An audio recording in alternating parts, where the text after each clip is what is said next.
Fair warning, I'm going to be completely straightforward and tell you exactly what I believe is going to happen in this presidential election. I could be wrong or I could be right, but just keep in mind this is my personal opinion. Regardless of who wins, I believe there's going to be a massive amount of tension in the world right after the results are announced. And maybe even riots. I hope not, but it's definitely possible. Because let's just call it for what it is. America is completely divided right now. This is the worst division I've ever seen in my life. People are so unwilling to alter their views and beliefs to find some type of common ground, even if it's better for America. I try not to identify myself with any political party. I just try to align myself with what I believe is common sense, in my opinion. I love the planet and I believe we should take care of it. I think the education system has failed multiple generations and it needs to be redone. I believe healthcare is super important and everyone should have it. I also believe in the free market and I believe in freedom of speech. But here's the thing. I also believe increasing the tax rate on the wealthiest individuals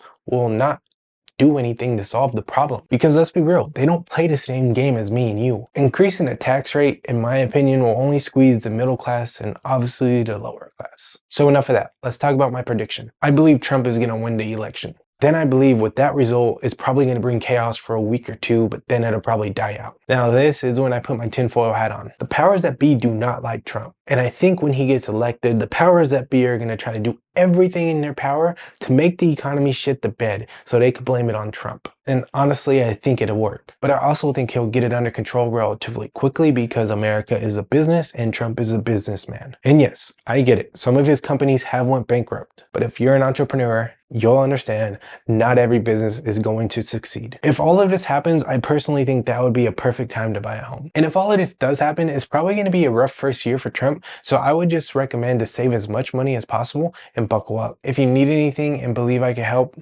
please feel free to reach out.